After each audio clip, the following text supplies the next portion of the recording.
හරි පුතේ. එතකොට අපි මේ එහෙනම් ක්ලාස් එක ආරම්භ කරමු. අද ආරම්භ කරන්න දරුවෝ එතකොට මේ 20යි 25 කියන කණ්ඩායමට 20යි 25 කියන කැලණි විශ්වවිද්‍යාලයේ කණ්ඩායමට මේ අ, පළමු වසරේ පන්තිය තමයි මේ ආරම්භ කරන්නේ සිද්ධාන්තමය වශයෙන් සාකච්ඡා කරන පන්තිය. එතකොට අපේ පන්තිය පිළිබඳව සහ මම පිළිබඳවත් හැඳින්වීමක් කරගෙනම දැන් අපිට ඉස්සරහ ළමයි සම්බන්ධ වෙනවා. අපිට මේ රෙකෝඩින් එකත් ළමයට දෙන්න පුළුවන්. එතකොට ඒ නිසා අ, චුට්ටක් ඒකත් හැඳුන්වා දෙන්නේ නැහැ මම. මොකද ඔබ මා මීට පෙර හමු වෙලා නැහැ නිසා පළවෙනි දවසේ ඔබත් මාත් අතර විශ්වාසයක් ගොඩනගා ගැනීමට ඒක වැදගත් වෙනවා. ඒ නිසා මේ අපි පිළිවෙලටම පන්තිය කරගෙන යමු. ම්ම්, මුලින්දම අපි සාමාන්‍ය පන්තිය කරන ක්‍රමවේදයටම. හරිද? එතකොට මේ මම ප්‍රසන්ටේෂන් සහ PDF තමයි භාවිතා කරන්නේ පන්තිය සාමාන්‍ය කරනකොට. ප්‍රසන්ටේෂන් ගොඩාක්ම භාවිතා කරනවා මේ මොකද ළමයිට නිර්මාණශීලීව යමක් ඉදිරිපත් කරාම මේක අර පන්තිය බෝරින් වෙන්නේ නැති හින්දා ඒ නිසා මේ ප්‍රසන්ටේෂන් කියන එක ගොඩාක් මම භාවිතා කරනවා මේක ඔන්ලයින් තාක්ෂණ කියන්නේ ක්‍රමයෙන් පවත්වන පන්තියක් හින්දා ඒක විශේෂයෙන් භාවිතා කරන නැත්නම් සතහන් දැක්කට පස්සේ නිකන් එපා වෙනවනේ ඒ නිසා ඒක නැති වෙන්න ප්‍රසන්ටේෂන් කියන එක ගොඩක් භාවිතා කරනවා එතකොට අපි මේ විෂය නිර්දේශය තුලදී පුතේ කතා කරන්න ඉස්සෙල්ලා ගුරුවරයෙක් හැට මට ඔබ පළවෙනි දවසේ හඳුන්වලා දෙන්නට ඕන. එතකොට මේ මම හඳුන්වලා දෙන්නම් අන්තව චුට්ටක් එහාට ගිහිල්ලා එතනින් ඉස්සෙල්ලා අපි මේ විෂය ඇත්තටම ඔයාලා තෝරගෙන තිනවා දැන් විශ්වවිද්‍යාලයක වැදගත් විෂයක්. ඒ නිසා මේ ඉතින් අපි ඉගෙන ගන්න යන විෂය තමයි මම බොහොම සරලව කෙටියෙන් ඔබ දන්න දෙයක් නමුත් මම මතක් කරගෙන යන්න. එතනින් පස්සේ අපි විෂය නිර්දේශය පිළිබඳ පැහැදිලි අවබෝධයක් ලබා ගමු ඉගෙන ගන්න තියෙන්නේ මොනවද කියලා. එතකොට අපි මේක සාමාන්‍යයෙන් අපි මේ ඔයාලා උසස් පෙළ ලියනකොට සාමාන්‍යයෙන් sannivedana හා මාධ්‍ය අධ්‍යයනය කියන කොටසට ආවරණය වෙන බොහෝ කොටස් තිබෙනවා. එතකොට ඊට අමතරව විශ්වවිද්‍යාල මට්ටමට යනකොට ඊට එහාට ගිහිල්ලා වෙන පරාසයක් තුල first year second year third year කියලා මේ විෂය කොටස් වලට වර්ග වෙලා අධ්‍යයන කටයුතු සිදු කරනවා. මම මුල් දවසින්ද පැහැදිලි කිරීමක් කරන්නම්. හරිද? එතකොට අපි මේකට සාමාන්‍යයෙන් ජන සංනිවේදනයක් කියලා කියනවා. එහෙම නැත්නම් ඉංග්‍රීසියෙන් නම දන්නවා මාස් කමියුනිකේෂන් කියලා අපි කියනවා. අපි සාමාන්‍යයෙන් අර නිකන් විවාහාරදී කියනවා මීඩියා කරනවා කියලාත් එහෙම කියනෝ නේද? ඒක ඒ කියන්නේ ඒක උචිතම වචනයක් වෙන්නේ නැහැ. මොකද මීඩියා කියන්නේ එක කොටසක් විතරයි.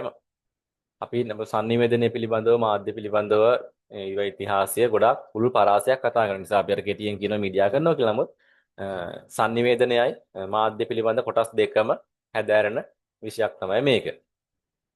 එතකොට මේ ඉතින් ඔයාලට මේක ඉස්කෝලේදී හම් වෙලා තිනවා මම සරල ප්‍රසන්ටේෂන් එකක් දාලා තිනවා ගොඩක් අයට සමහර අයට හම් වෙලා නැති අයට ඉතින් අපිට හම් වෙන්න පුළුවන් ඒක ගැටලුවක් නැහැ.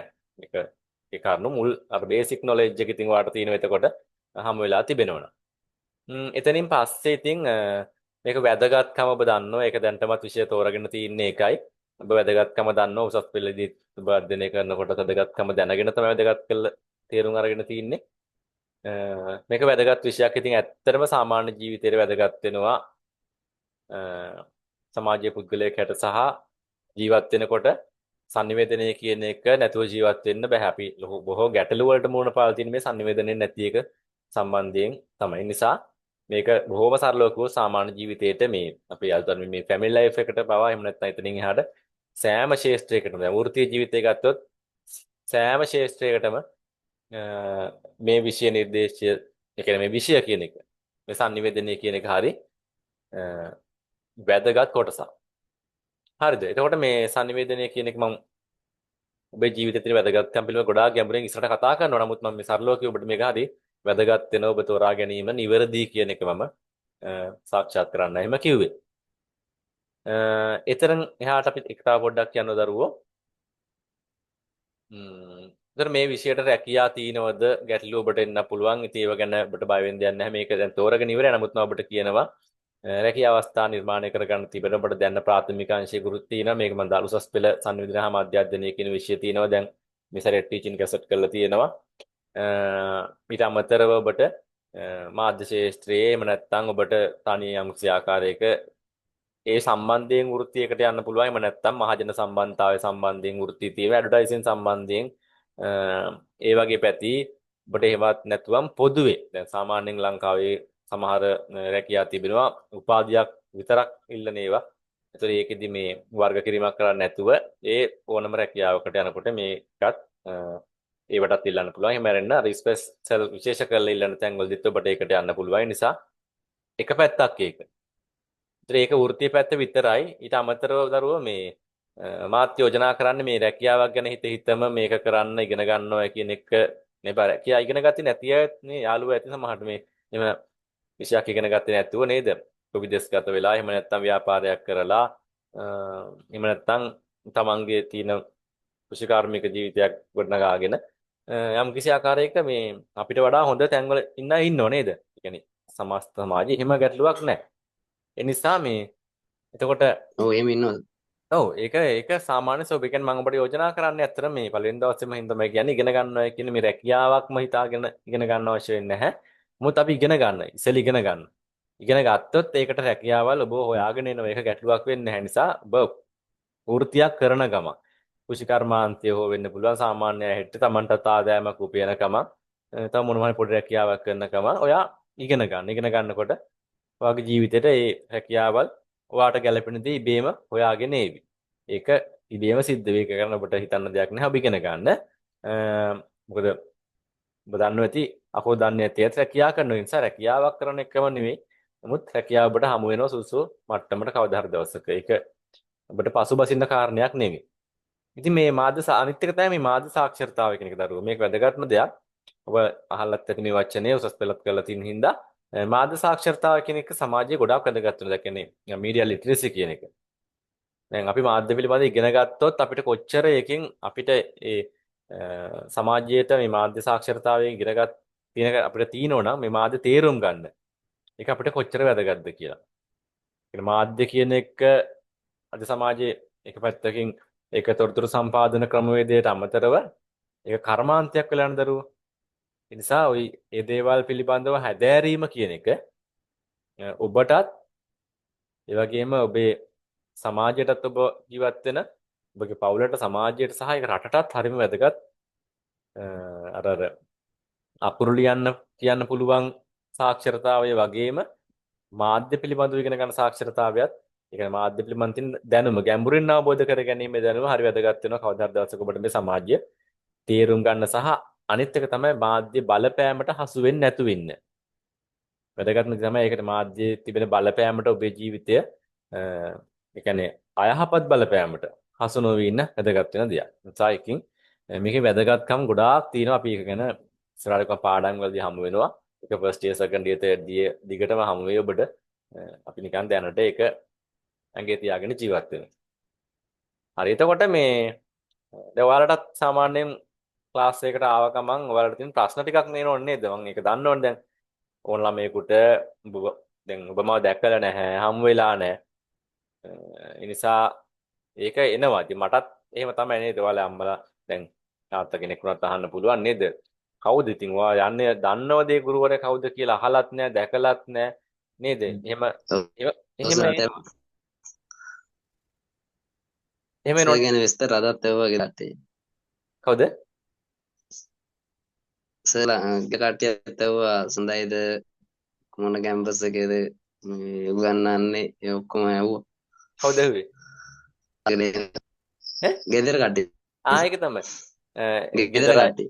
ඔව් ගෙදර අයත් අහන දැන් ඔයාට දැන් ඉස්සරහට යාළුවෝ සම්බන්ධ වෙන පුතේ.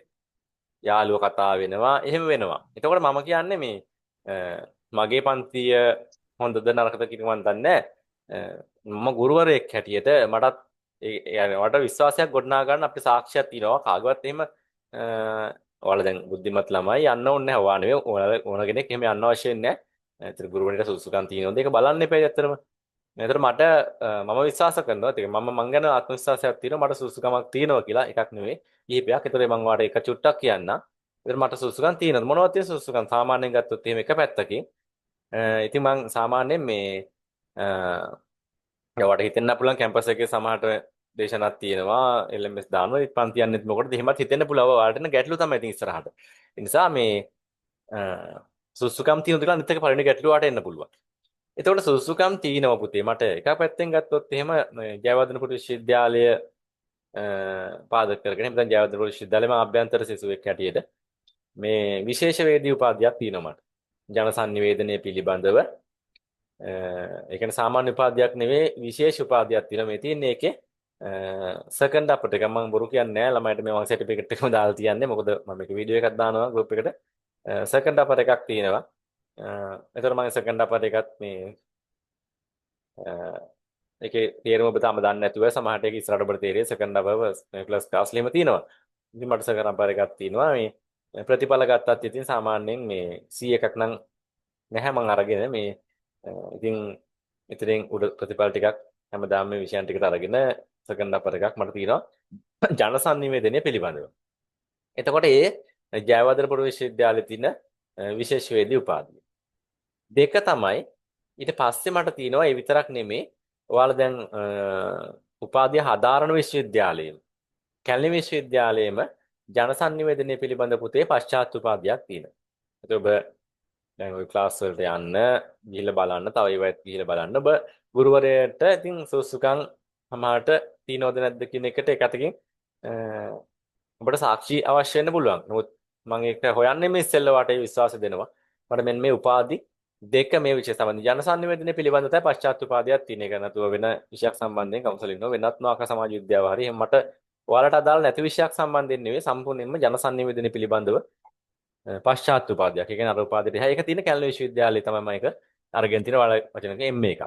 ඒතර මේ උපාධි දෙක දැනට මට ඔයාලගේ විෂය උගන්වන්න සුසුකම් වශයෙන් තියෙනවා. ඒතකොට මට ඔයාලගේ ඩිග්‍රී මට්ටමට එහා ගිහිල්ලා මම අධ්‍යාපනය මේ විෂය සම්බන්ධයෙන් ප්‍රගුණ කරලා තියෙනවා. ඒතර ඊට අමතරව මේ තියෙන එක සර්ටිෆිකේට් එක මම දාන්නේ ඊට අමතරව MA එකේ කැලණි විශ්වවිද්‍යාලයේ හොඳ. ඒතර ඊට අමතරව වසර මේ නිකම්ම කිහිපෙ 2017 කණ්ඩායම වගේ ජයවර්ධනපුර විශ්වවිද්‍යාලයෙන් තමයි පන්ති ආරම්භ කරන්නේ. ඒ කාලේ ඉඳලම ක්ලාස් කරනවා. ඒතර ඒකත් එක්ක මම ළමයිගේ විශ්වාසය දිනාගෙන තිනවා. විශ්වාසය දිනාගෙන තිනවා ප්‍රතිඵල අරගෙන තියෙනවා. ඉතින් ඇත්තටම දැන් ඔයා දන්නවා ඇති මේ කැලණි විශ්වවිද්‍යාලෙම මීඩියා කරනකොට ළමයි සමහර කෙනෙක් කරන්න එපා අමාරුයි. කරන්න බෑ. අයියෝ මහා අමාරු විෂයක් ඔකට යන්න බෑ. රිසල්ට් දෙන්නේ නැහැ ප්‍රතිඵල දෙන්නේ නැහැ කියලා වගේ තැන් වලටත් ඔයාගේ සමහර හිතවමු වෙන්න පුළුවන්. නමුත් එහෙම එකක් නැහැ. මම ගිය අවුරුද්දේ 23 බැච් එකේ විභාග ලියපන A සහ B ප්‍රතිඵල අරගෙන ඉන්න ළමයෙකුත් ඉන්නවා. අනිත් ඇයි C B එහෙම තියෙන ළමයි ඉන්නවා. සමහර ළමයි ෆේල් ළමයිත් ඉන්නවා. හැබැයි පාඩම් කරන්නේ නැතුව. ඉතින් වට කරන් දෙයක් නැහැ ඒකට. ඒතර සමස්ත එක්කෙනෙක් AB ගන්නකොට අනිත් එක්කෙනා ෆේල් වෙනවා කියලා කියන්නේ ගුරුවරු ප්‍රතිඵල දෙන්නේ නැතුව නෙමෙයි. ගුරුවරු ප්‍රතිඵල දෙනවා. යාවත් කාලින වෙච්ච තොරතුරු ලියනවා නම් ගුරුවරු ප්‍රතිඵල දෙනවා. එතකොට අර පරණම නෝට් පාඩම් කර කර ඉන්නේ නැතුව අලුත් තොරතුරු දෙනකොට ගුරුවරු ප්‍රතිඵල දෙනවා. ගුරුවරුන්ගේ ගැටලුවකුත් නෙමෙයි තිබිලි තින්නේ. එතකොට ළමයි පරණ ප්‍රශ්න උත්තර ලියලා තිනවා පරණ දේවල්. ඉතින් ඒ නිසා ළමයිට ඒක විභාගය සමත් වෙලා එහෙම වෙලා ළමයි විෂය කලකිරලා තියෙනවා. නමුත් දැන් අර ළමයට මේ මතේම වෙනස් කරා ප්‍රතිඵල නම් තියෙනවා ගැටලුවක් ඇත්තේ නැහැ. ඇත්තරම මේ ලිව්ව ළමයට ප්‍රතිඵල අවිල්ල තිබුණා. ඒ නිසා ඉතින් ඒක ගුරුවරුන්ගේ කාගේවත් ගැටලුවක් නෙමෙයි. Taman තමයි ඉතින් ඒකට හරියට මුහුණ දෙන්නට ඕන කියන තැන. ඒ නිසා එහෙම චකිතයක් ඇති කරගන්න එපා. සමහර ඔය කියන දේවල් තමයි ඒවා. එහෙම නෑ ප්‍රතිඵල තියෙනවා ලියනවා. එතකොට මේ ඉතින් අපි සාමාන්‍ය කැම්පස් එකේ උගන්වන මොකටද පන්ති යන්නේ කියලාත් ඔයාලට හිතෙන්න පුළුවන්. කාහුර අහන්න පුළුවන්. දැන් ඒවා අහන්න පුළුවන්. ඒවට උත්තර මම දැන් මොකුත් කියන්නේ නැහැ. බාහිර උපාධි පන්තියක් ඇත්ත මම කරගෙන යනවා. කැම්පස් එකේ දේශන පවත්වනවා. ඊට පස්සේ අපි ඒවත් ඔයාලට අහන්න. මමත් පන්ති කරගෙන යනවා. එතකොට ඔයාලට ඒවයිනුත් ඒකට ඔබට තේරුම් ගන්න පුළුවන් ඒ ඉස්සරහට එතකොට ප්‍රශ්න වලට උත්තර ලියනකොට කොතරම් දුරට ඒ වැදගත්කමක් උසුලනවද කියලා. මම ඒතර ගුරුවරුන්ට ගරු කරනවා. විශ්වවිද්‍යාලයේ ගුරුවරුන්ට 100% ගරු කරනවා. මමත් ගුරුවරයෙක් හැටියට තවත් ගුරුවරයෙක් ගැන එහෙම අඩුපාඩුවක් මොකුත් කියන්නේ නැහැ. ඔබ පොතෙන් හරි ඉගෙන ගන්න කියන එකයි මම කියන්නේ. ඒක ගැටලුවක් නෑ. පොත්පත් හෝ මම අසුරු කරලා ඉගෙන ගන්න කියන එක. විශ්වවිද්‍යාලය අසුරු කරලා පොත්පත් අසුරු කරලා ලයිබ්‍රරි එක අසුරු කරලා හැමතැනින්ම අධ්‍යයන කටයුතු කරන්න කියන එක. ඉතින් සමහරට ඔයාලට මෙන්න මේකත් මම කියනවා චුට්ටක්. දැන් ඔයාලට සමහරට මේ හිතෙන්න පුළුවන් ගෙදරින් උනත් ඔයාලට හිතෙන්න පුළුවන් දරුවන්ට මේ අර දැන් ඔයාලට දැන් විශ්වවිද්‍යාල වරම් ලබා ගන්න අමාරු නම් ලංකාවේ තියෙන අධ්‍යාපන ක්‍රමය අනුව ඒ කියන්නේ උසස් පෙළ සමත් වෙන ඔක්කොටම විශ්වවිද්‍යාල යන්න බැහැ ලංකාවේ නේද? ඒ විශ්වවිද්‍යාල වල ඉඩ පහසුකම් මදිනේ. ඒ නිසා ඔයාගේ යාළුවෝ සමහරට කැම්පස් යන්නේ. දැන් එයා ගිහිල්ලා උපාධියක් ලබා ගන්නවා අභ්‍යන්තර සිසුවෙක් හැට උපාධිය ලබා ගන්නවා. ඒකේ අත්දැකීමේ වෙනසක් තිබෙනවා. ඒක මම නෑ කියලා කියන්නේ නැහැ. නමුත් ඔයාලට තව පාරකින් අර උපාධියකින් තැනට යන්න පුළුවන්. සිරිපාදේ පැති දෙක මේ විවිධ පැති වලින් යන්න පුළුවන් නේ. ඒ වගේ නේද? ඒ වගේ ඔයාලටත් අර ඒ තැනට යන්න පුළුවන් දරුවෝ. අර ඔයාට අඩු වෙන්නේ ඉතින් අර කැම්පස් එකේ තියෙන අර අත්දැකීම් අන්න ඒක විතරයි අඩු වෙන්නේ. ඒ කියන්නේ කැම්පස් එකේ අත්දැකීම් කියලා කියන්නේ මම ඒක ඉරන් දීගෙන ඉඳලා ඒක අඩු වෙනවා. ඒ ආරෙන්න ඔයාට උපාධිය කෙනෙකුට යන්න පුළුවන්. හැබැයි ඊට වඩා ඔයාට chance එකක් තියෙනවා. ගෙදර ඉඳගෙන රැකියාවක් කරන ගමන් කැම්පස් එකේ යාළුවෝ කණ්ඩායමක් ඔබටත් හැදෙනවා. රැකියාවකුත් කරන ගමන් ගෙදරටත් බරක් නොවි උපාධිය කරගන්න පුළුවන්. අර එතකොට අර එහෙ ගිහිල්ලා අර නිකන් හොස්ටල් ඒ කියන්නේ එහෙ ගිහිල්ලා ඉන්න එක විතර නැති වෙන්නේ නැත්තටම ඔබට උපාධිය කියන දේ වගේම එතනින් එහාට හැම දෙයක්ම සමානයි. ඔබයි ගැටලුවක් වෙන්නේ අපිට ලයිබ්‍රරි යූස් කරන්න පුළුවන් හැමදේම කරන්න පුළුවන් කැප වෙන්න පුළුවන් ඉගෙන ගන්න පුළුවන් ඕන දෙයක් කරන්න පුළුවන් නිසා ඔබට අර වගේ යාළුවා එකපාරකින් ගියා උපාධිය කියන තැනට තව පාරකින් ඔයා යනවා උපාධිය කියන තැනට එකම උපාධි උත්සවයක සමහරට වල් දෙන්න හම් වෙන්න පුළුවන් එකම උපාධි පාඨමා මේ උත්සවයකදී ලෝගෝ දාගෙන වල් දෙන්න හම් වෙන්න පුළුවන් ඉතින් එතකොට ඔයාට සතුටු හිතේවි යාට සතුටු හිතේ නේද මගේ යාළුවත් ඇවිල්ලා තුන වෙන පාරකින් මාත් ඇවිල්ලා තුන වෙන පාරකින් අපි දෙන්නම උපාධාරයෝ බාටපත් වෙලා කියලා. ඒ නිසා ඔයාලටත් පුළුවන් මේ දිනන් ඒ කියන්නේ දිනයටම ඒ කියන්නේ එකම දිනයක නොවෙන්න පුළුවන්. නමුත් ඔයාලට පුළුවන් ඒ තැනට යන්න. ඒ නිසා මේක වැදගත් වෙනවා මේ උපාධිය කියන එකට ඔබ යන එක. හසන්තද හසන්තාද දන්නේ පුතේ හසන්තද හසන්තාද අපි කැමරාව ඔන් කරලා කතා කරමු චුට්ටක්. ඒ එන්නේ ළමයි නෙමෙයි පුතේ සමහර අය මේ බල්ලෙත් යන්නේ නැහැ නේද නේද? එන ඔන් කරන්න කිව්වකම යන්නේ ගොඩක් දුරට අර මේ බලලා ඉන්න අය තමයි. මේ හරි එතකොට මේ ඉතින් අපි ඔබට ආසාවෙන් ඇත්තටම ඉගෙන ගන්න පුළුවන්. මේක ජීවිතේ වැදගත් වෙනවා. ඒ නිසා ඒක තෝරගෙන ඉවරයි. ඉතින් ඔබට මම මුලින්ම සුබ පතනවා මේ තෝරා ගැනීම සහ ඔබට උපාධිය කියන එක මම හිතන්නේ මේ ඉස්සෙල්ලා පන්ති වල සම්බන්ධ වෙන්නේ නැත්නම් ඇති. නමුත් මමත් කියනවා මේක අවුරුදු 3ක් ඇතුළත ලස්සනට කම්ප්ලීට් කරගෙන උපාධිධාරී බවට පත් වෙන්න හැමෝටම පුළුවන් වෙන්න කියලා. ඉතින් මේ මගේ නම නනුවන් චින්තක මේ මගේ contact number එක මෙතන තියෙනවා. නැත්නම් ඔයාගේ group වලක් තියෙනවා. ඉතින් අපි මෙතනින් එහාට විෂය නිර්දේශය පිළිබඳව අපි කතා කරන්න යමු. එතකොට ඔයාට ඒ පැහැදිලි කිරීම ඒවි මම අර මුලින් මෙතෙන්ට ගත්තේ පොඩි ප්‍රවේශයක් ගන්න. පළවෙනි දවස් විතරයි මේ කතා කියන්නේ ඊට පස්සේ කතා නෑ උගන්නගෙන යනවා. එතනින් පස්සේ අපි විෂයත් එක්ක තමයි කතා කරන්නේ. ඉතින් පළවෙනිම දවසේ ඕන කෙනෙක් හම්බුනාම ඒක sannivedanaය කරන කෙනාගෙත් sannivedakකගේ ඇත්තට මේක විශේෂම කොටසක් තමයි. එයාට අපිව හඳුන්වලා දෙන්නේ ඒක. ඒක සාමාන්‍ය sannivedanayේම කොටසක්. ඉතින් ඒක තමයි මම මේ කරේ. හංගන්න දෙයක් නැහැ. ඔතන තමයි යථාර්ථය තියෙන්නේ. ඔබත් මමත් අතර සමාන අත්දැකීම් තියෙන්න පුළුවන්. ඒ නිසා අපි අහසය පොළොවේ වගේ නෙමෙයි. ඒ නිසා ඔබයි මම අතර කතා බහ කළා මේ සරලව මේ කරගෙන යන්න පුළුවන්. ළමයිත් එක්ක මේ පන්ති. ඉතින් ඔන්න ඕක තමයි මේ මගේ මූලික හැඳින්වීම. අපි දැන් මේ විෂය නිර්දේශයට පැහැදිලි කිරීමක් කරගන්න යමු. මෙතනින් පස්සේ. එතකොට මේ අපි බලමු විෂය නිර්දේශය මොනවද ඔබට අධ්‍යයනය කරන්න තියෙන කොටස් කියලා. ඔයා බලන්නේ නැති මේක. හැබැයි ඔයා බැලුවට මම ඊට වඩා දෙයක් දැන් ඔයාට කියනවා. මෙන්න මේ වගේ PDF එකක් ඔයාට print out එකක් ගන්න පුළුවන්. වෙබ්සයිට් එකට ගියා නම් මේක තියෙනවා. නේද වෙබ්සයිට් එකේ අවුරුදු 3ටම PDF එකක් ගන්න පුළුවන්. මම ගන්නත් ඇති ඔයා එහෙම නොගත්තා නම් මට ඒක අරගෙන දෙන්නත් පුළුවන්. එහෙම නැත්නම් මම හදපු ප්‍රසන්ටේෂන් වලත් තිබෙනවා. එහෙම තියෙනවා. හැබැයි මේ පුතේ ප්‍රසන්ටේෂන් එකක් ඕපන් වුණාද පොඩ්ඩක් කියන්නකෝ මේ ජනසන්නිවේදන කැලණිය ඔහම කියලා වෙන එකක් ආවද මේ හරි. එතකොට මෙන්න මේකේ මම කතා කරනවා දරුවෝ මේ අපේ විෂය තුල අපි කතා කරන විෂය ඒකක දෙකක් කතා කරනවා ෆස්ට් එක ඇතුළත. ඒ දෙක ඇතුළත මොනවද කතා වෙන්නේ කියන එක පිළිබඳව මම අද ඔබට පැහැදිලි කිරීමක් කරනවා. හරිද? එතකොට මේ විශේෂයෙන් කියන්න ඕන මේකේ නව විෂය නිර්දේශය සහ පැරණි කියලා කොටස් දෙකක් යට දැනට අධ්‍යයනය වෙනවා කැම්පස් එකේ කෙළඹ විශ්වවිද්‍යාලයේ. ඒ නිසා මේ මම උගන්වන්නේ දැනට මේ නව විෂය නිර්දේශයේ ළමයිට විතරයි.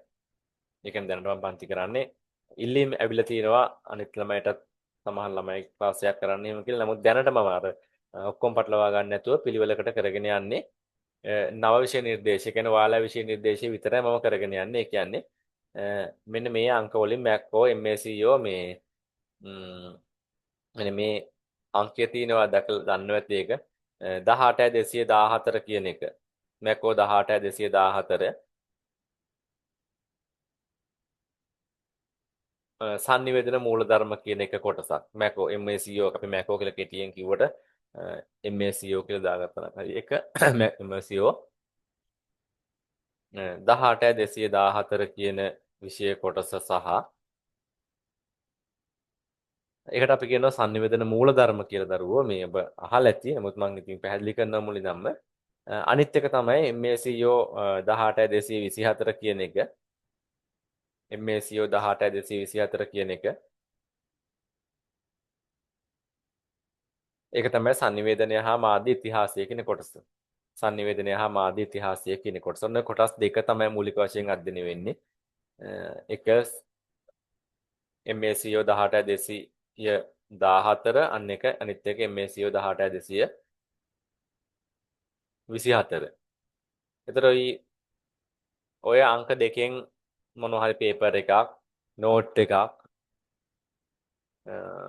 ඕන දෙයක් ඔයාට අධ්‍යයනය කරන එක වැදගත් වෙනවා. අර පැරණි නිර්දේශයේ තිබෙන අර අකුරෙන් පටන් ගන්න පේපර්ස් එහෙම තියෙනවා. ඒ කියන්නේ 10 15 එහෙම එක එක පේපර්ස් තියෙනවා. ඒවා ඔයාට ඔයාගේ විෂය නිර්දේශයට අයිති වෙන්නේ නැහැ. ඒ නිසා මේ ඔයාට අයිති වෙන ටික කරගන්න. දැන් ওই සාම්ප්‍රදායික ගමන තුල ගිහිල්ලා හරියන්නේ නැහැ. ඔයාට අයිති වෙන්නේ මෙන්න මේ අංකෙන් තියෙන පාඩම්, පාස් පේපර් ඔය හැම දෙයක්ම ඔයා හොයන්න මෙන්න මේ අංක වලින්. හරිද? කවුරු හරි දැන් අපි හිතමුකෝ ඔයාගේ ගමේ යාළුවෙක් එහෙම නැත්නම් ඔෆිස් එකේ යාළුවෙක් ඔයාලට දෙන්න පුළුවන් මේ පාස් පේපර් මිටියක්. මෙන්න මචං මේ ටික බලන්න එහෙම කියලා දෙන්න පුළුවන්. හැබැයි ඒවයි තියෙන අංකේ බලන්න. මේ අංකේ නැති ඒවා චුට්ටක් අයින් කරලා තියලා එහෙම බලන්න. මේවා බලන්න. මං කියන්නේ 100%ක්ම පැරණි සහ නව අතර 100%ක් වෙනසක් තියෙයි කියලා. මොකද sannivedanaya කියන එක මූලධර්ම නිර්වචන වෙනස් වෙන්නේ නැහැ කොතනවත්. නමුත් ඔයා වැඩිපුර මේ කෝඩ් එකත් එක්ක අවධානය යොමු කරන්න. හොඳයි. ඒ කියන්නේ ඒක සමහර මේක ප්‍රස්ටි එකේවත් එහාට යනකොට ඒක වෙනස්කම් තියෙනවා නැත්නම්. හරි. එතකොට ඒකේ මෙන්න මේ වගේ පාඨමාලාවේ අන්තර්ගතයක් තියෙනවා දරුවෝ 18214 කියන කොටසේ බලන්න මොකද්ද? එක තියෙන පුතේ sannivedanaya මේකට අපි අධ්‍යයනය කරන කරුණු. දැන් ඔයාලට මේ ටික ලියා ගන්න වෙලාව ගත කරන්න ඕනෙත් නෑ. ඕනනම් මම මේ ටික දෙන්න පුළුවන්. අවබෝධය අරගත්තේ නැහැ. මේක ඇක්චුලි මම කියන ටික ඉස්සරහට ලියා ගන්න ඕනේ. මොකද ඒ ටික කොහෙවත් ඔයාලට හමු වෙන්නේ නෑ. එක පුතේ sannivedana පිළිබඳ නිර්වචන තියෙනවා. එහෙම තියෙනවා පල්ලෙහාට. හරිද? ක්‍රියාවලිය. ඔහොම ලියා ගන්න එපා. එකින් එක යට මම එකක් කියලා ඒකේ විස්තර කියන. ඒතර එහෙම ලියා ගන්න. ඒතකොට වැදගත් තේරුම් ගන්න ලේසි. දැන් අපි හිතමුකෝ sannivedana පිළිබඳ නිර්වචන කියලා. පළවෙනි මාතෘකාව වාට ඉගෙන ගන්නේ sannivedana පිළිබඳ නිර්වචන කියලා පාඩම තමයි තියෙන්නේ. හැබැයි මම ඒ පාඩමේදී මොකද්ද උගන්වන්නේ? මෙන්න මේක තමයි ඔයාට වැදගත් වෙන්නේ. මේ ටික ඔයාට ඔන්නත ලැබෙන්නේ නැති තැන ඔන්න ඕක තමයි මගෙන් ලැබෙන උදව් ඔයාට. මේ ටික ඔයාට දැන් ඔයා විෂය නිර්දේශය කියුවට ඔයාට මේක ලැබුණ නැහනේ. නෑ. මේ ටික තමයි මගෙන් ලැබෙන්නේ. ඒතර මේ ටිකට තමයි අර මං කිව්ව උත්තරේ. අර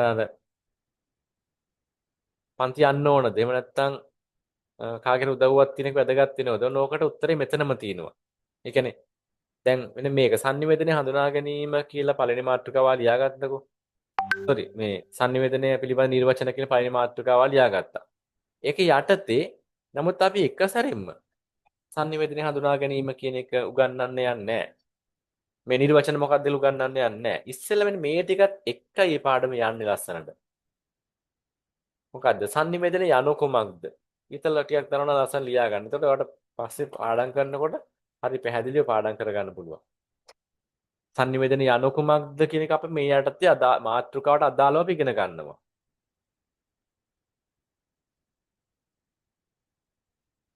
සංවේදනය කුමක්ද? sannivedanaye දෙක ස්වභාවය. මම ඒවා පස්සේ ස්වභාවය යටතේ මොනවද ඉගෙන ගන්න කියලා තවත් කියන්න පුළුවන්.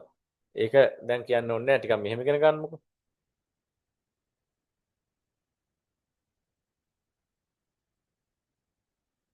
sannivedanaye ස්වභාවය. ඒ කියන්නේ ඒකේ හැටි මොනවද? ඒක sannivedanaye අරමුණු සහගතයි කියයි, sannivedanaye බලය වෙනව කියලා කියයි, sannivedanaye එහෙම කියනෝනේ අපි. නේද? sannivedanaye ඒකමාර්ගිකයි කියනවන්නේ ඒවා. sannivedanaye ද්විමාර්ගිකයි කියලා කියනවා. sannivedanaye ක්‍රියාවලියක් කියලා නේද? ඒ වගේ නොනවතින ක්‍රියාවලියක් කිය එක එක දේවල් එහෙම කියනවනේ ඒවා ස්වභාවයේ හැටි. ඒ වගේ අපි ඉගෙන ගන්නවා. යන කුමක්ද කියන එකත් අපි ඉස්සරහට ඉගෙන ගන්න එක නෝට් එක දැන් ඕනේ. ඊට පස්සේ sannivedanaye අධ්‍යයනය කිරීම මේ අරමුණු අපි මේ මාතෘකාවට ඉගෙන ගන්නවා. මේ පළවෙනි මාතෘකාවට ඉගෙන ගන්න. නමුත් කෙටියෙන් අරගෙන තියෙන. නමුත් අපි මේක ටිකක් දිගහැරලා ඉගෙන ගන්නවා. නැත්නම් මේ කරුණු මදි විභාගයක් ලියනකොට. sannivedanaye අධ්‍යයනය කිරීමේ අරමුණු. ඇයි අපි sannivedanaye කියන එක ඉගෙන ගන්නේ මොකටද? නේද? සරලව කිව්වොත් මේ මොකටද අපි sannivedanaye කියන ඉගෙන ගන්න කියන එක පිළිබඳව අපි මේකදී කතා කරන්නේ. ඊට පස්සේ අපි ඔබ දන්නවා sannivedanaye ඉගෙන අරමුණු මූලිකාංග. අහලත් ඇති උසස් පෙළ කරලා තියෙනවා අහලා ඇති ඔබ දන්නවා. sannivedanaye මූලිකාංග මොනවද? නේද? sannivedanaye කියලා එක මූලිකාංග sannivedakaya කියලා අපි ඉගෙන ගන්නේ. sannivedakaya කියලා එකයි පණිවිඩය මැසේජ් එක කියලා කියාවි.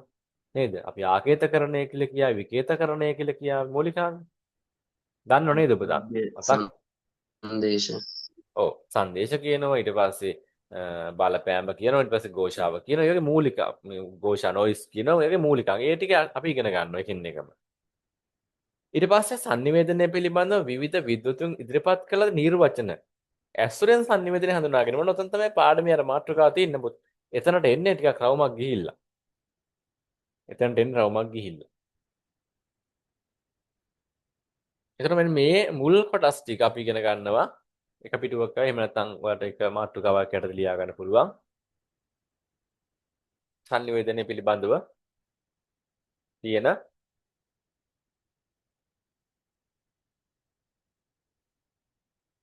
නිර්වචනාශ්‍රයෙන් හඳුනා ගැනීම කියන තැනට අපි ඉගෙන ගන්නවා පළවෙනි මාතෘකාව යටතේ.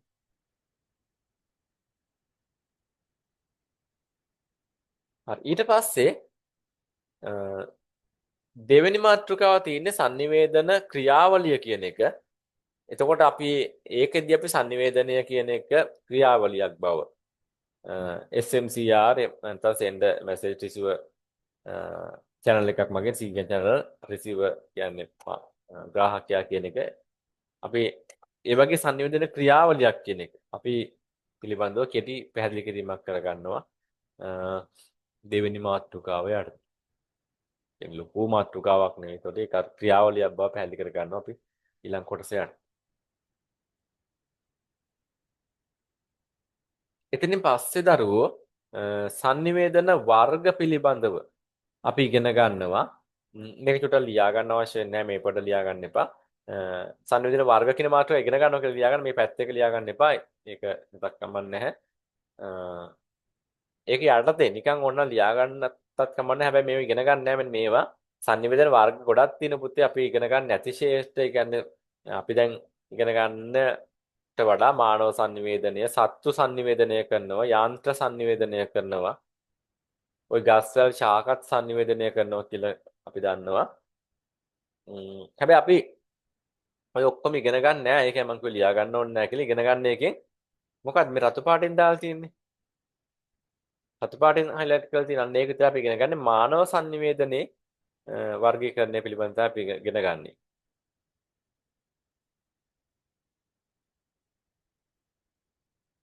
ඒතර මානව sannivedana වර්ගීකරණය කියලා කියන්නේ දරුවෝ මෙන්න මේ වර්ග ටික අපි ඉගෙන ගන්නවා අන්තර්වාදී පුද්ගල sannivedanaya ඔයාව ඇත්ත එක්ක කතා කරන එක පුද්ගලාන්තර sannivedanaya දෙන්නෙක් හෝ කීප දෙනෙක් එක්ක කතා කරන එක සමූහ sannivedanaya ජන sannivedanaya කියන ප්‍රධාන sannivedana ප්‍රවර්ගයට වර්ග කිහිපය පිළිබඳව මම අපි අධ්‍යයනය කරනවා.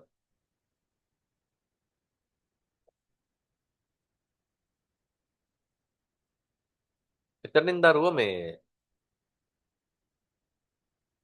ඔබ මේවා ගැන මූලිකව අවබෝධයක් ඇතත් නැත්නම් අපි මේවා ගැන පිළිවෙලින් කතා කරනවා. අන්තර්වාදී කියන්නේ මොකක්ද? පුද්ගලාන්තර කියන්නේ මොකක්ද? සමූහ කියන්නේ මොකක්ද? ජනසන්නිවේදනය කියන්නේ මීට අමතරව අපි කතා කරනවා තව දෙකක් ලියා ගන්න මහජන sannivedanaya public communication ඒවාට වැදගත් ඒවා මගේ පන්ති ආවත් නාවත් කාගේ හරි පන්ති ගියත් ඔයා අහන්න මේ දෙක උගන්වන්නේ නැද්ද විභාගෙට මේකෙන් ප්‍රශ්න අහලා තියෙන නිසා ඒක මතක තියාගන්න මහජන sannivedanaya ඔබට ඉගෙන ගන්න වැදගත් වෙනවා අනිත් එක තමයි virtual communication අතත්ත්‍ය sannivedanaya virtual communication අතත්ත්‍ය sannivedanaya කියන එක. ඒතරවා public communication virtual communication කියන දෙක මම මෙතනට add කරා අමතරව මේ sannivedana වර්ග දෙකට අමතරව. හරිද? මේ වර්ග හතරට අමතරව මේ හතර ඔබ දන්නවා පොදුවේ අපි ඉගෙන ගන්නව කොහොමත් ඊට අමතරව දෙකක් තව add වුණා.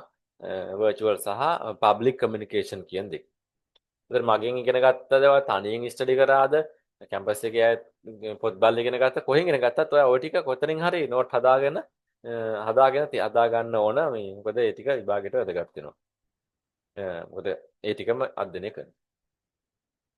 ඊට පස්සේ sannivedana ස්වરૂප කියන එක.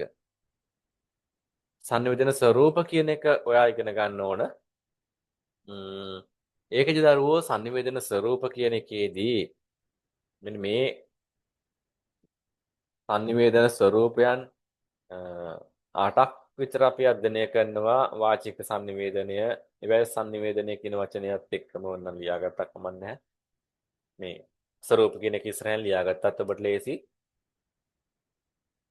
නම් මේ පෙන්නන්නවට කොච්චර ප්‍රමාණයක් ඔයාලට එකතු කරගන්න තියෙද මේ අවුරුද්දකට වැඩි කාලයක් තියෙනවා. දැන් මේ ඒ නිසා වට බය වෙන්න කිසිම හේතුවක් නැහැ ඔයාලට. අවුරුද්දකට වඩා තියෙනවා. ඒ නිසා ලස්සනට කරගෙන යන්න පුළුවන්. හිමින් කරගෙන ගියත්. sannivedana මේ වාචික sannivedanය, නිර්වාචික sannivedanය, කතන sannivedanය, ලිඛිත sannivedanය,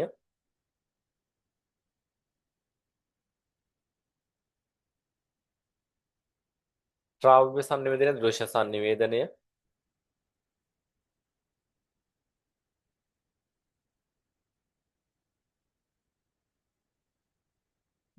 විධිමත් sannivedanය, අවිධිමත් sannivedanය.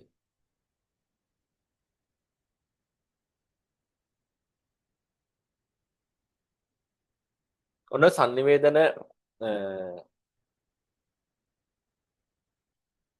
වර්ග ටික අපි ඉගෙන ඊට අමතරව මේ ඔය විධිමත් sannivedana ක්‍රම කියන්නේ යටතේ අපි උඩුවස් sannivedanය, යටියස් sannivedanය කියලා එහෙම දෙයක්ත් ඉගෙන ගන්නවා මේ තිරස් sannivedanය කියලා. අපි ඒක ඉගෙන ගන්නකොට මේ කියන්නේ උඩුවස් sannivedana, යටියස් sannivedana වර්ග දෙකක් තව අපි මේකට ඇඩ් කර ගන්නවා පස්සේ අපි ඒ වලට කතා කරමු. දැන්ම පටලවා ගන්න ඕනේ නැහැ. මොකද අමාරු ඒවා දෙමේ වචන විතර ටිකක් අලුත් වෙයි. අන්න මේව නම් පුතේ උසස් පෙළට ඔබට හම් වෙලා නැති කොටස්. highlight කරගන්න ඔබ උසස් පෙළ ලිව්වට උසස් පෙළට sannivedana මාධ්‍ය අධ්‍යයනය කොටස් ප්‍රගුණ කරත් ලිව්වත් ඔබට මේ කොටස් ඒකෙදි හමු වෙන්නේ නැහැ. මේ sannivedana ප්‍රවේශ කියන මාතෘකාව අලුත් මාතෘකාවක්. sannivedana ප්‍රවේශ කියන මාතෘකාව. හරිද? ඒක ඔයාලට අලුත් කොටසක්. ඒ නිසා ඒක ලියාගන්න. ප්‍රවේශ 4ක් අපි ඉගෙන ගන්නවා පුතේ මේ පාඩම් මාලාවේ යටතේ. ප්‍රවේශ 4ක් අපි ඉගෙන ගන්නවා. හරිද? එතකොට එක තමයි sannivedanaya සම්ප්‍රේෂණයක් ලෙස කියන එක. sannivedanaya සම්ප්‍රේෂණයක් ලෙස කියන එක.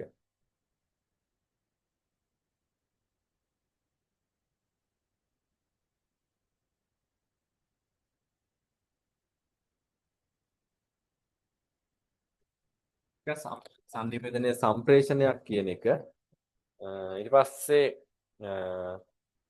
දෙක තමයි sannivedanaya කියන එක sannivedana කියන එක කියලා ලියා ගන්න එපා මම නිකන් කිව්වා sannivedanaya චාරිත්‍රයක් ලෙස කියන එක. sannivedanaya සම්ප්‍රේෂණයක් ලෙස sannivedanaya චාරිත්‍රයක් ලෙස කියන අලුත් කරුණු ටිකක් ඔතෙන්දී නම් එකතු වෙනවා. පොඩක් ඒ නිසා ඒක මනා ගන්න. 3 sannivedanaya ප්‍රචාරණයක් ලෙස. sannivedanaya ප්‍රචාරණයක් ලෙස. sannivedanaya ප්‍රචාරණයක් ලෙස. 4 sannivedanaya ග්‍රහණයන් ලෙස. අලුත් වචන ටිකක් හමු වෙන චුට්ටක්. මේ වචන හතර නම් හොඳ sannivedana ග්‍රහණයන් ලෙස. ඔන්න ඔය වචන ටික ඔබට අලුතින් අධ්‍යයනය කරගන්න. ඒ කියන්නේ ස්ටඩි කරනකොට හමු වෙන වචන ටික sannivedana ග්‍රහණයන් ලෙස කියන එක. දේවාට හිතන මේ දැන් තේරෙන්න ඕනේ. ඒ කියන්නේ අර මාතෘකාව ඇතුලේ තියෙන දේවල් අපි බැලුවාම දැන් විෂය නිර්දේශ ටිකක් පැහැදිලි කියන්නේ පැහැදිලි වෙනව වැඩි නේද? ඒ කියන්නේ මෙන්න මේ ටිකවත් ඉගෙන ගන්න තියෙනවා කියන තැනට වට තේරෙන්න ඕනද එතකොට? දැන් ඒ කියන්නේ අර මාතෘ මොනවා හරි මේ ප්‍රධාන මාතෘකාවක් ඇතුලේ මොනවද අපි ඉගෙන ගන්නෙ නේද? එහෙම අයිඩියා එකක් එනවනේ එතකොට. ඒතර ඒක වාට මේ නෝට් එක බලලා ගන්න බෑ. ඒ කියන්නේ මේ PDF එක බලලා ගන්න බෑ. ඒතර ඒ දැන් කියන්නේ PDF එක කියන්නේ අර වට හම්බ වෙන පොත හරි මොකක් හරි එකකින් විෂය නිර්දේශ දිහා බලලා ඒක ගන්න අමාරුයි නේද? ඒක ගන්න ඕන විෂය නිර්දේශය පිළිබඳ සමස්ත අවබෝධයක් තියෙන තැනකින් තමයි ගන්න ඕන. දැන් මේ පොතේ සාරාංශයක් දාලා තිනවා. ඒතකොට ඒක පැහැදිලි කරලා දෙනවා මම කියනවාට මෙන්න මේ ටික තමයි ඉගෙන ගන්න තියෙන්නේ කියලා ඒක පැහැදිලි කරලා. ඒ නිසා වැදගත් වෙන මෙන්න මේ ටික ඉගෙන ගන්න තියෙනවා කියන්නේ. ඊට පස්සේ එතනින් එහාට sannivedanයේ භූමිකාව කාර්යයන් අරමුණු කියලා කොටසක් වාට ඉගෙන ගන්න තියෙනවා. sannivedanයේ භූමිකාව කාර්ය අරමුණු කියලා ඉගෙන ගන්න තියෙනවා. ඒතර ඒකෙදි අපි මේ කාර්යයන් ටික අපි ඉගෙන ගන්නවා ප්‍රධාන වශයෙන්ම අපි මේවට කියනවා මේ සාමාන්‍ය කාර්යයන් සහ sannivedanයේ තිබෙන විශේෂ කාර්යයන් කියලා කොටස් දෙකක් අපි ඉගෙන ගන්න. කියන්නේ සාමාන්‍ය අරමුණු සහ නැත්නම් විශේෂ අරමුණු කියලා. ඒකේ සාමාන්‍ය අරමුණු ටික තමයි මෙතන තියෙන පුතේ තොරතුරු සම්පාදනය, අධ්‍යාපනය, විනෝදය සහ පෙළඹවීම කියලා.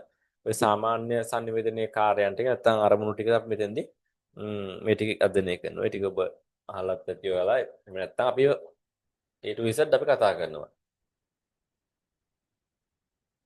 ඊට අමතරව අපි කියනවා sannivedanයේ අර සාමාන්‍ය කාර්යයන්ට අමතරව සෙසු කාර්යයන් සෙසු අරමුණු කියලා. ඊට වඩා කියන්නේ එහා ගිය අරමුණු ටිකක් තියෙනවා.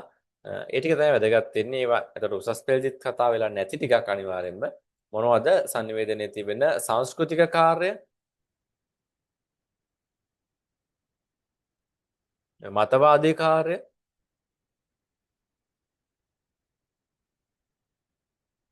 සමාජ සංවිධානාත්මක කාර්ය,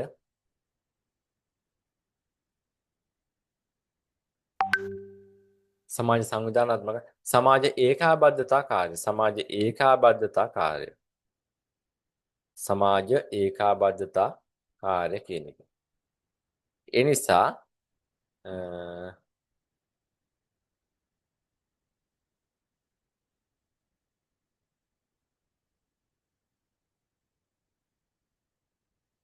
ඒ කොටස චුට්ටක් බලන්න.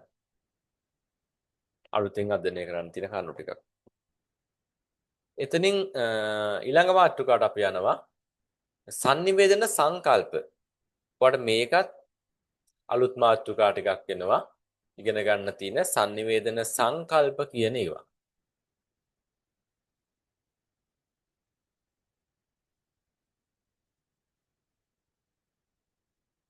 අපි සංකල්ප 4ක් 5ක් වගේ අපි ඉගෙන ගන්නවා. සමහරට මේක 6ක් වෙන්නත් පුළුවන්, 7ක් වෙන්නත් පුළුවන්, 6ක් වෙන්නත් පුළුවන්. අලුත් කියන්නේ වෙනස් කර ගන්න පුළුවන්. ඉතින් කාලයත් එක 4ක් විතර ගන්නන්නත් පුළුවන්. අපි බලමු තේ කාලයට උගන්වන දේවලුත් එක්ක. එතන අපි ඉගෙන ගන්න පුතේ අධිපතිවාදී sannivedana සංකල්පය.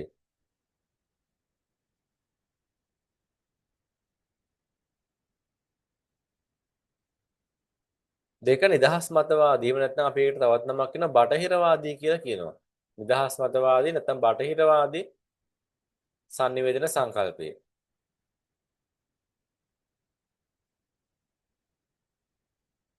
තුන කොමියුනිස්ට් sannivedana සංකල්පය. කොමියුනිස්ට් sannivedana සංකල්පය. කොමියුනිස්ට් sannivedana සංකල්පය. 4 විප්ලවවාදී sannivedana සංකල්පය. විප්ලවවාදී sannivedana සංකල්පය.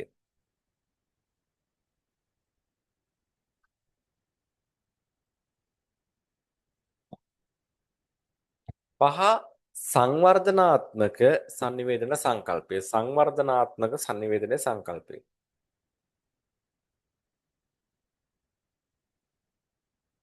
සංවර්ධනාත්මක sannivedana සංකල්ප. මේ සංකල්ප කිහිපය අපි අධ්‍යයනය කරනවා sannivedana සංකල්ප හැටියට. ඊළඟ මාතෘකාව අපි ඉගෙන ගන්නවා sannivedana ආකෘති පිළිබඳව. communication model sannivedana ආකෘති පිළිබඳව අපි ඉගෙන ගන්නවා.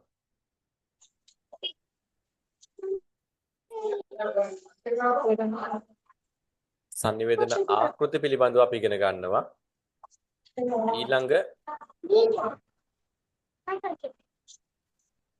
මාතෘකාව හැටියට. එතකොට පුතේ sannivedana ආකෘති වල අපි ඉගෙන ගන්නවා එක මොකක්ද මේ ආකෘති අපි කිහිපයක් ඉගෙන ගන්නවා මේ විෂය නිර්දේශය යටතේ. ඔයා ඉගෙන ගන්නවා පළවෙනියෙන්ම ආකෘතියක් යනු කුමක්ද කියන එක අපි මේක යටතේ ඉගෙන ගන්නවා ආකෘතියක් ඉගෙන ගන්න ඉස්සෙල්ලා. ඊට පස්සේ තමයි ආකෘති වර්ග ටික ඉගෙන ගන්නේ. ඒක ඔබට හමු වෙච්ච ආකෘතිත් තියෙනවා හමු නොවෙච්ච ආකෘතිත් හමු නොවුණු ආකෘතිත් ඔබට තියෙන එක මතක තියාගන්න. එක තමයි මොකද්ද? ඇරිස්ටෝටල් සංවිධාන ආකෘතිය ඔබට ඉගෙන ගන්න වෙනවා. හැරල්ඩ් ඩි ලැස්වෙල් සංවිධාන ආකෘතිය ඉගෙන ගන්න වෙනවා. ක්ලෝඩ් ෂැනන් සහ වොරන් වීවර් සංවිධාන ආකෘතිය ඉගෙන ගන්න වෙනවා. ශ්‍රාම් ඔස්කුට් සංවිධාන ආකෘතිය ඉගෙන ගන්න වෙනවා. ඩේවිඩ් කේ බර්ලෝ සංනිවේදන ආකෘතිය ඉගෙන ගන්න වෙනවා. ඒක මම හිතන්නේ ටිකක් අලුත් වෙන්න පුළුවන්. ඩේවිඩ් කේ බර්ලෝ සංනිවේදන ආකෘතිය. එතනින් පස්සේ ඔයාට හම් වෙන තවත් ආකෘතියක් තමයි වෙස්ලි ඇන් මැක්ලීන් ජන සංනිවේදන ආකෘතිය. ඒක ලියා ගන්න අලුත් එකක්. වෙස්ලි ඇන් මැක්ලීන් ජන සංනිවේදන ආකෘතිය කියන එක. අපි එකට කියනවා බෲස් වෙස්ලි ඇන්ඩ් මැක්ලීන් කියලා තමයි නම තියෙන්නේ. එහෙම ඕනේ දැන්ට ඔහොම ලියාගෙන වෙස්ලින් ඇන්ඩ් මැක්ලීන් කියන දෙන්නගේ ජන සංනිවේදන ආකෘතිය. බය වෙන්න එපා මේ වල වචන උහුරුවේ කට.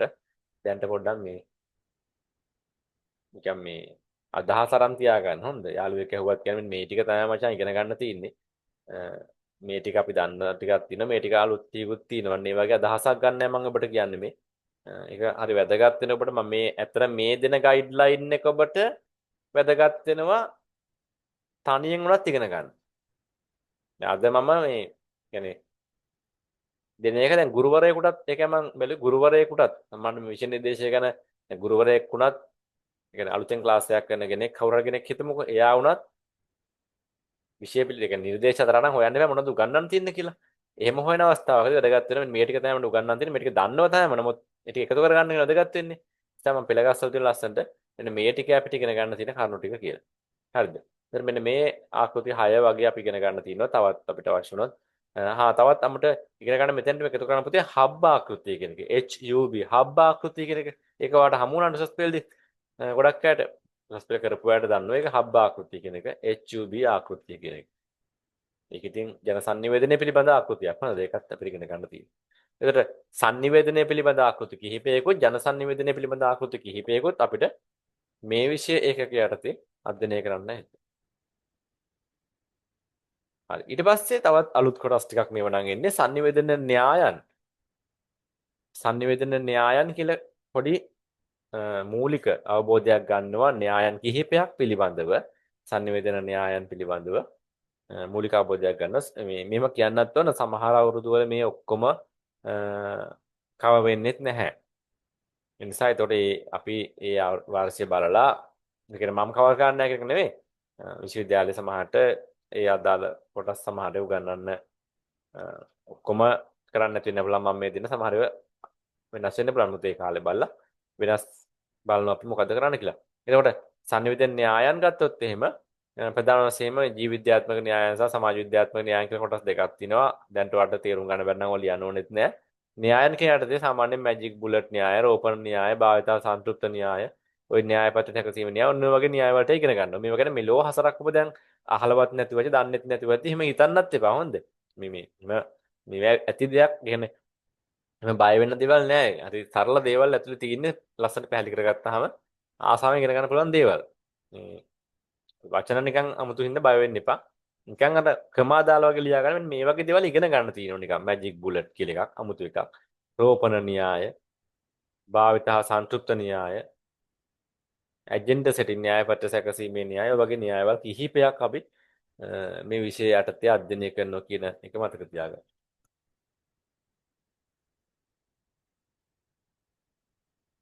අලුත්ම එකක්. දැන් ඔයාට හිතෙන්න පුළුවන් උසස් පෙළට මම අර මුල් ටික ඉගෙන ගත්ත කිව්වට මට අලුත් ටිකකුත් මේකේ හමු වෙනවා කියන තැනට ඔබට තේරෙන්න පුළුවන් නේද?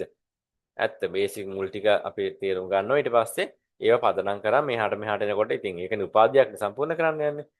තව අලුත් දේවල් අපිට මේකට එකතු කරගන්න වෙනවා. එතකොට මේ අන්තිම කොටස තමයි sannivedana පර්යාව මේ ලෝක කියන එක sannivedana පර්යාලෝක කියන එක.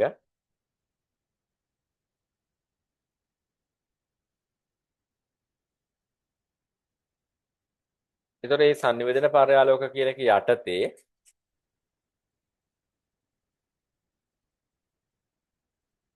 අපි ඉගෙන ගන්නවා දරුවෝ මෙන්න මේ sannivedana පර්යාලෝක කිහිපය දකින්න ආකාරය sannivedana දකින්න ආකාරය මොනවද ඉගෙන ගන්න පර්යාලෝක බලන්න එක මනෝවිද්‍යාත්මක දෘෂ්ටි කෝණය කියන එක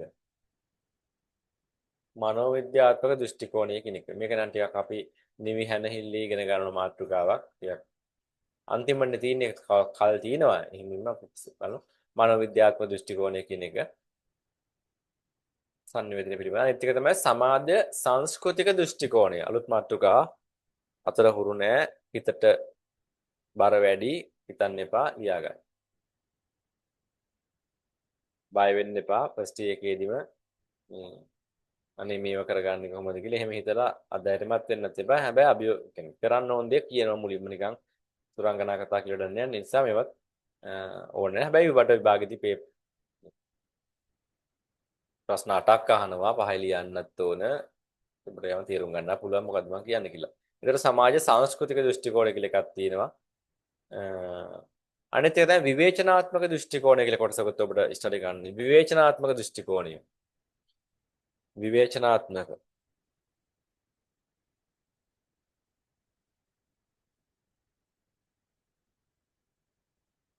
අනිත් එක තමයි සයිබර්නතික දෘෂ්ටි කෝණය. සයිබර් කියන්නේ වගේ වචන. සයිබර්නතික දෘෂ්ටි කෝණය. වචන ටිකක් හුරුම නෑ හොඳ. ඒ නිසා බය වෙන්න එපා. මම ලියාගමු නිකන් පස්සේ ඔය අන්තිමට දෙන්නේ සයිබර්නතික දෘෂ්ටි කෝණය.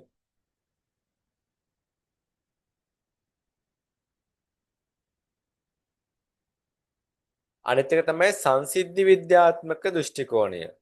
සංසිද්ධි විද්‍යාත්මක දෘෂ්ටි කෝණය.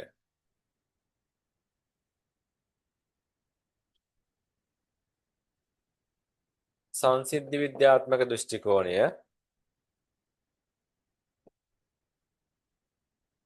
අනිත් එක අන්තිම එක තමයි සංඥා විද්‍යාත්මක දෘෂ්ටි කෝණය. මේ ටික නම් ටිකක් අමාරුයි බොරු කියන්න ඕනේ නැහැ.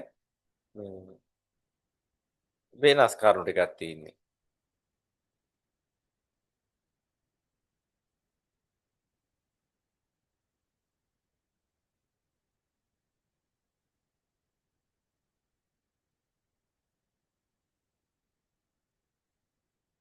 හරි.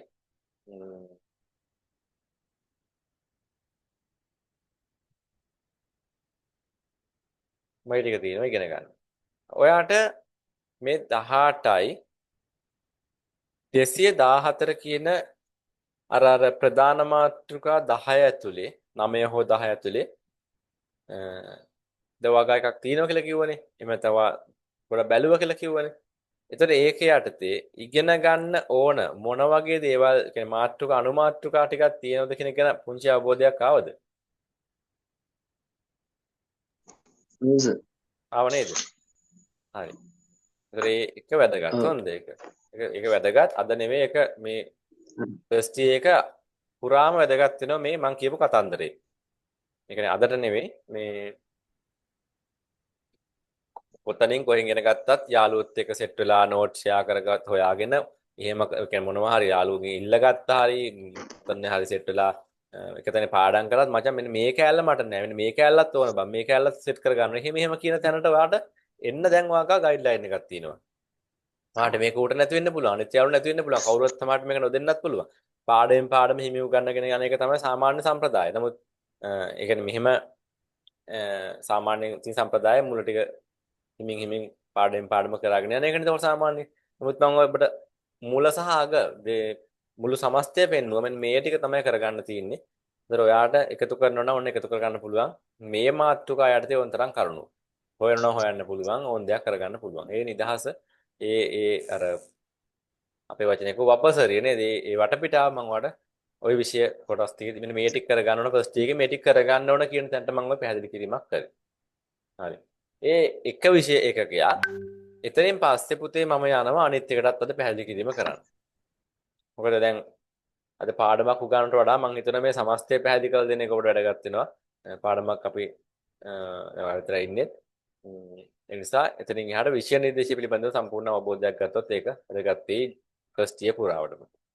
ඒකට ආයෙ ලියා ගන්න දෙක කියන එක. ඔයා ලියාගත්ත ඉස්සෙල්ලා ඒ sannivedana හා මාධ්‍ය ඉතිහාසය කියන එක දෙක.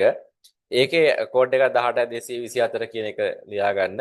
ඒක ලියාගත්ත උඩින් නමුත් ඔතෙන් ආයෙමත් ලියා ගන්න මේ මෙන්න මේක තමයි ඊළඟට විෂය නිර්දේශය.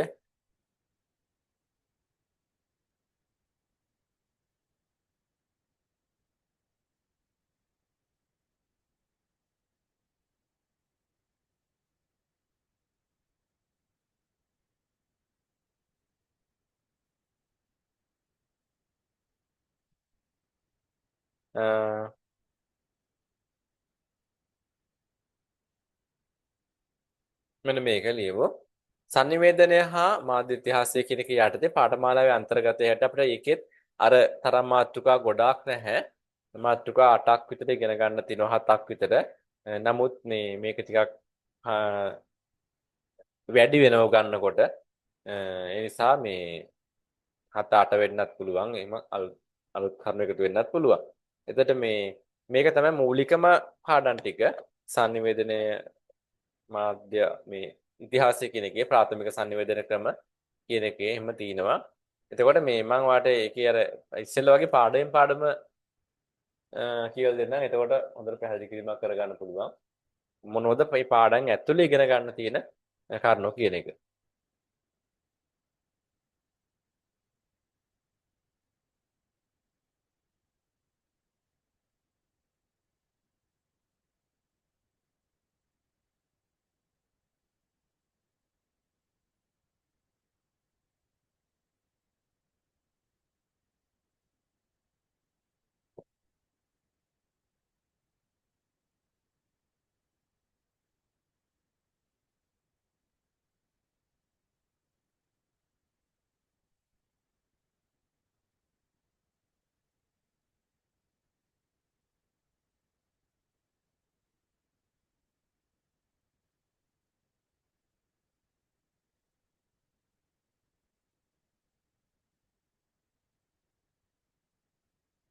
හරි.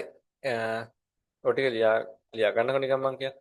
මම ඒක ඇතුලේ මොනවද පැහැදිලි වෙන්නේ කියලා කියන්න. ඒක ඉස්සරෙන් තාංකේ දාලා ලියා ගන්න. එතකොට ඒ මාතෘකාවට පැහැදිලි වෙන්නේ මොනවද කියලා. හරි. එතකොට මේ එතනේ ප්‍රාථමික sannivedana ක්‍රම කියන එක යටතේ අපි අවධානය යොමු කරනවා ප්‍රාග්යිතිහාසයේ sannivedana පිළිබඳව අවධානය යොමු කරනවා. ඒ කියන්නේ ගොඩාක් ඉතිහාසයේ sannivedana උනේ කොහොමද කියන එක සහ මානව sannivedanයේ මේ ආරම්භය පිළිබඳව මිනිස්සු sannivedanaya කරන්න ඇයි හේතුනේ ආරම්භුනේ කොහොමද කියන එක පිළිබඳව ඉගෙන ගන්නවා.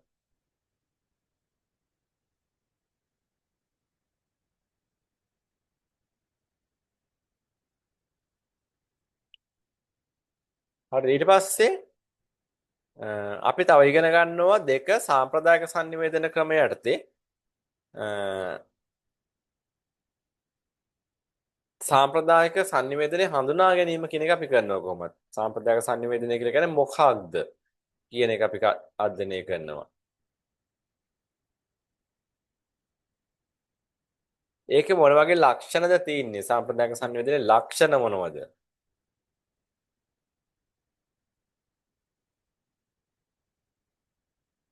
සාම්ප්‍රදායික sannivedana කියන එක අතීතේ තිබිච්ච සාම්ප්‍රදායික දෙයක් නේ.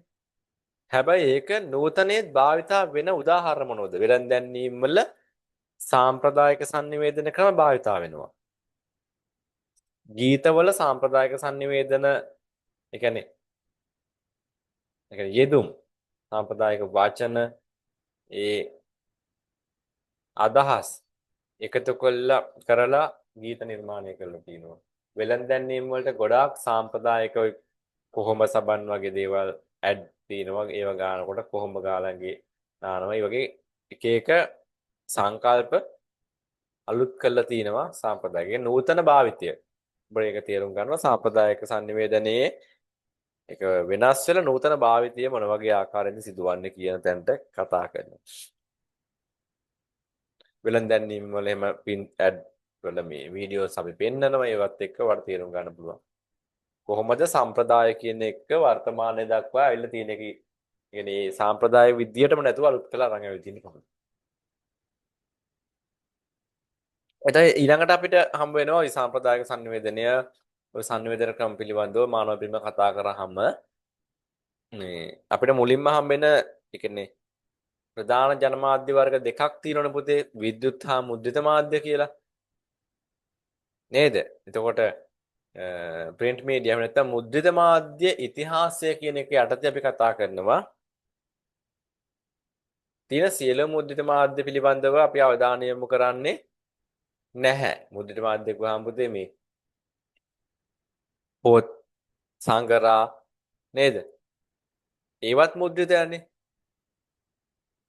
ඒ කියන්නේ ප්‍රින්ට් මීඩියා කිව්වට පස්සේ මුද්‍රණය කරන ඔක්කොමනේ. එතකොට එහෙම නැතුව අපි ඉගෙන ගන්න මේ මුද්‍රිත මාධ්‍යයක් හැටියට ඉගෙන ගන්නේ පුවත්පත පිළිබඳව තමයි අත්‍තරම මේකද ඉගෙන ගන්න. මුද්‍රිත මාධ්‍යයක් ලෙස පුවත්පත තමයි අධ්‍යයනය කරන්නේ.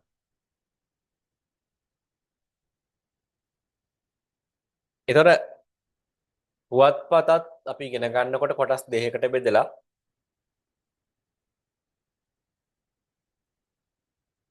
අපි ඉගෙන ගන්නවා මොකද්ද? ලෝක පුවත්පත් ඉතිහාසය සහ ලංකාවේ පුවත්පත් ඉතිහාසය. මතක තියාගන්න. ලෝකේ පුවත්පත කොහමද ආරම්භ වුනේ කියන එක අපිට වැදගත් වෙනවා. ඒත් එක්කම ලංකාවේ පුවත්පත කියන එක ආරම්භ වෙලා ඒක විකාශය වුණු හැටි නම් හරි වැදගත් වෙනවා. වර්තමානයේ දක්වාම විකාශනය වෙලා මේ දැන් තියෙන පුවත්පත් කර්මාන්තය මේ දක්වා විකාශනය වූ ආකාරය අපිට ලස්සනට කතාවක් වගේ පැහැදිලි කරන්න පුළුවන් කමක් තියෙන්නට ඕන. ඉගෙනගෙන ඉවරනහම. හරි. එතකොට ඊට පස්සේ අපි යනවා සිනමාවේ ඉතිහාසය පිළිබඳව ඉගෙන ගන්න යනවා. සිනමාවේ ඉතිහාසය පිළිබඳව. ඒත් සිනමාවේ ඉතිහාසයේත් අපි ඉගෙන ගන්නවා මේ ලෝක සිනමාව කියන එක අපි කොහොමද ඉගෙන ගන්නවා. ලෝක සිනමා ඉතිහාසය කියන එක.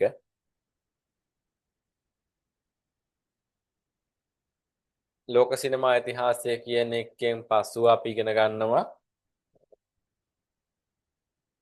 ලංකාවේ ඉතිහාසය පිළිබඳව. ඒ කියන්නේ ලංකාවේ මොනව ඉතිහාසයේද සිනමාවේ ඉතිහාසය පිළිබඳව අපි අධ්‍යයනය කරනවා. ඊට අමතරව ඒක යටතේම දරුවෝ ඉගෙන ගන්නවා සිනමා වාරණය කියලා එකක් තියෙනවා. ලංකාවේ සිනමාව වාරණය වුණා, තහංචි පැනවුවා, එහෙම දේවල් වුණා. අන්න ඒවත් අපි මේ සිනමා ඉතිහාසය කියන එක යටතේ ඉගෙන ගන්න කොටසක් තමයි ශ්‍රී ලංකාවේ සිනමාව වාරණය වුණු හැටි අපි පොඩ්ඩක් අධ්‍යයනය කරනවා මේකේ ඉතිහාස කතාවේ කොටසක් ඇටියටම.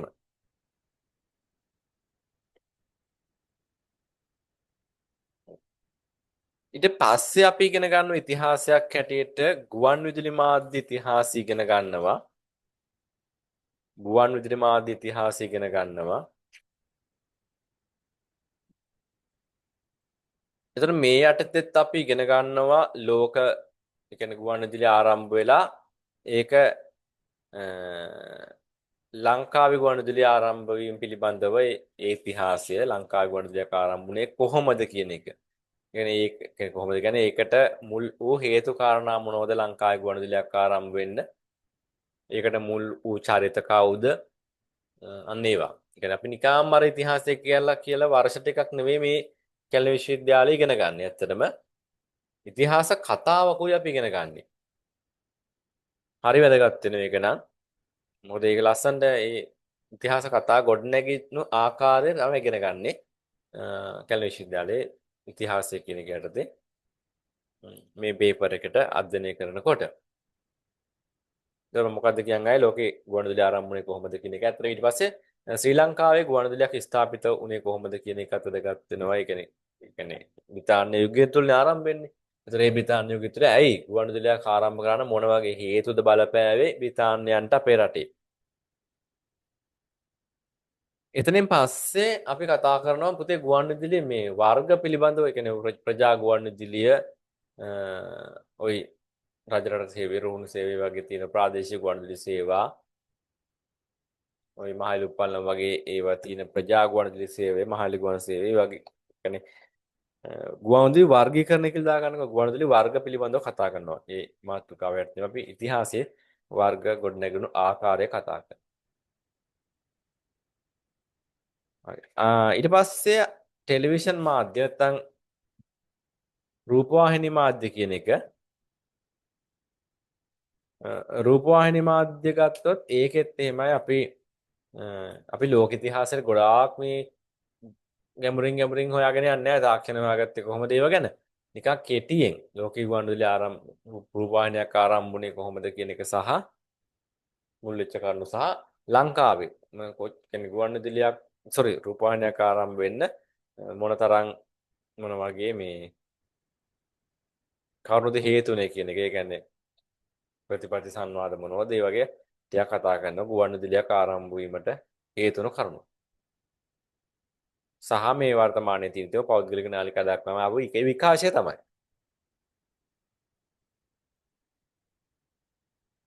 හරි මේතර මේ කියන්නේ මේ ටික විතරයි දැන් අපිට මේ විෂය නිර්දේශ තුල තිබෙන්නේ. නමුත් මම ඊට වඩා අමතරව මේ වැදගත් වෙන කොටසක් තියෙනවා මේක තව කතා කරන්න. මේ විතර වුණෙත් නැහැ ඒක නවමාධ්‍ය ඉතිහාසය කියන එක. නිව් මීඩියා කියන එක. ඒක අර කිතිවුන් නැහැ මේක දාලා වෙනම ගුවන්විදුලි රූපවාහිනී සිනමා තමයි තිබුණ මුද්‍රිත මාධ්‍ය. නමුත් අපි මේ මාතෘකා කතා කරනකොටම අනිවාර්යයෙන්ම තවත් අලුත් මාතෘකාවක් එහෙම නැත්නම් වැදගත් වෙන එකක් තමයි නවමාධ්‍ය ඉතිහාසය කියන එක නිව් මීඩියා කියන එක. ඒකේ යටතේ ඉගෙන ගන්න පුතේ අන්තර්ජාල ඉතිහාසය. ඔබ දන්නවා සමාජ මාධ්‍ය කියන එක. يعني අන්තර්ජාල ඉතිහාසය එකක්. අනිත් එක තමයි සෝෂල් මීඩියා කියන එක. ඔය Facebook WhatsApp වගේ දේවල්. සමාජ මාධ්‍ය ඉතිහාසය කියන ඒවා ඒ වගේ සමාජ මාධ්‍ය භාවිතා වෙන ඇප් ඔය තියෙන ඇප්ලිකේෂන් ඇප් කියන ඒවා. ඒ ඇප් වල දැන් කොච්චර මිනිස්සු පරිහරණය කරනවද ඉස්සර කොච්චර පරිහරණය කරාද ඒ වගේ අර සංඛ්‍යා ලේඛන දත්ත ටිකකුත් අපි අර ඉතිහාසයත් එක්ක සංසන්දනය කරමින් තොරතුරු ටිකක් එකතු කර ගන්නවා වෙනවා.